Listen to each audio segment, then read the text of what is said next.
answered the question, this question kind of, but what are the different audiences and different situations that you are considering when you're curating your programs?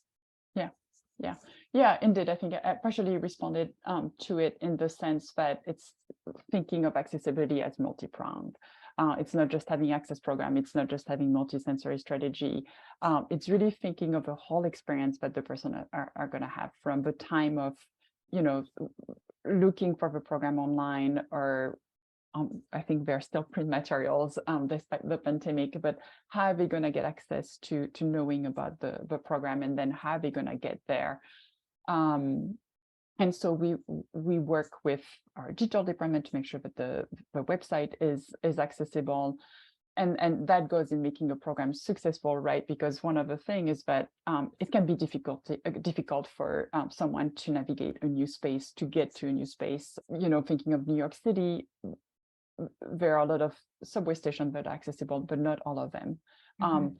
Just an example to say that, we sometimes take for granted to just say, I'm going to go there, and you're there in your 30 minutes, etc. For someone with disabilities, it might take much more planning, and that impacts how you arrive at the museum. And we want people to arrive at the museum, be relaxed, and feel like they can enjoy what they're gonna see.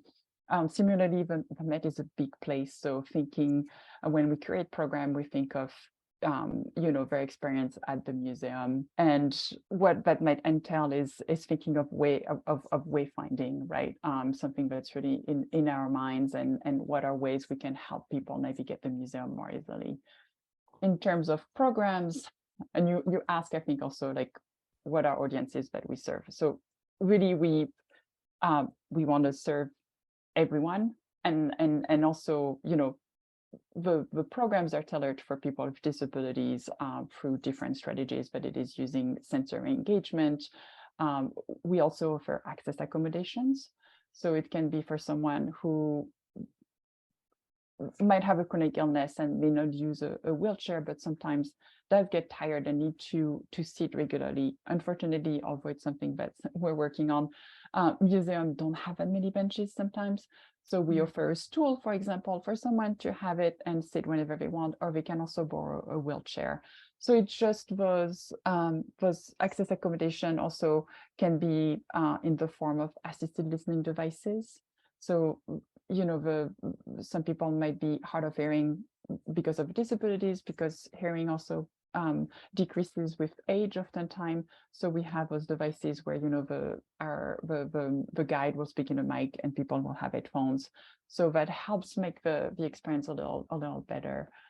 So yeah, and it's really thinking about all those details, and thinking through what are the barriers that someone with the disability will encounter. So in that sense, also really important to work with the disability community to better understand their needs, better understand their interest.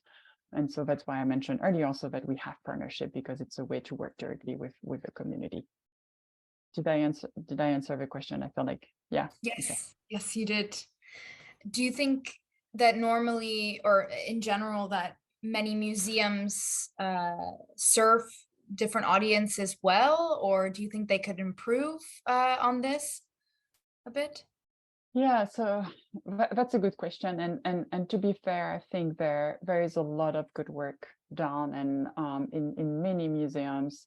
I myself ended up coming to the US because in the early 2000s, when I got interested in that field, Europe, except the UK, didn't have that much, and when I had the chance to do an internship in the US and fell into the field, and this is what I want to do. There was no training, no courses, university. And so I came to the US pretty much to learn from people here. But now that has changed drastically. Like now many European countries have program, etc. So that to say that I think so many museums are doing good work.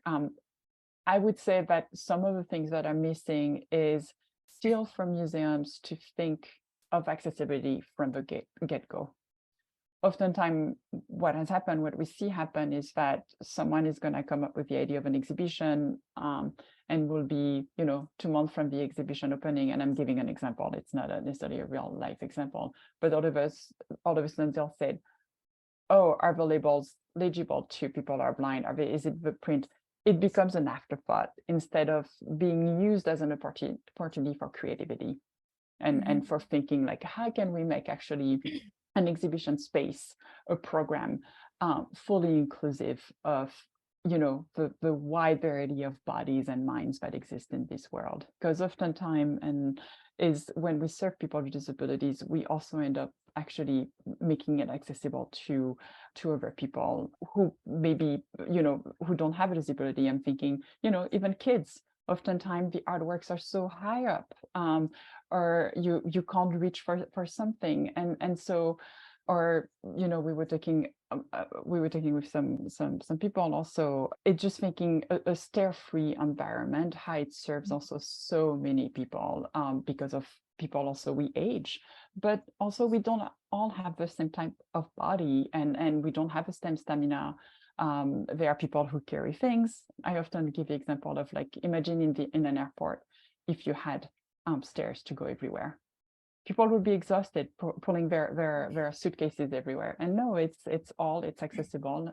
So yeah, I think it's just, and I think the other thing to think of where in some ways museums are lacking is what we were talking about earlier. It's like really thinking of accessibility, not only in terms of physical access or programming, but thinking of how a real accessible space is when the community is also represented in that space. So having disabled people in your staff, and not just, I think it's also important to recognize that it's not just for show, that they are like, that disabled people should be in position of leadership also, because their way of viewing the world, of viewing the museum, will impact what happens. And then engaging with representation of disability in collection, I think, is also really crucial. Yeah, I was thinking about what you said, with accessibility being a sort of afterthought. And this is something that's also interesting in terms of smell, because smell in the museum sometimes is like, okay, we've done this whole exhibition. Oh, but it would be great to have a smell. Let's have one. And it's really important with these types of curation that you really have to think about it from the beginning, and it has to be this meaningful part of the storytelling. And I just really thought of that when you said that about accessibility as well, that okay, we need to shape these exhibitions not just for we place everything on the walls, but then also going through the space, how are people going to go through that space? Is it able for someone in a wheelchair? Is it able for a small child? Or these kinds of things are important to think about when you're curating an exhibition or an event of any sort. And it's the same things with that happens with smell as well.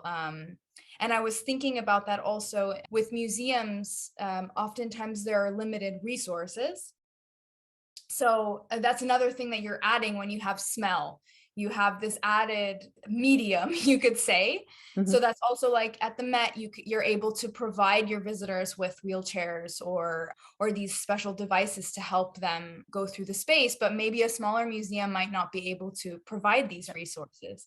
So it's another interesting dynamic to think about.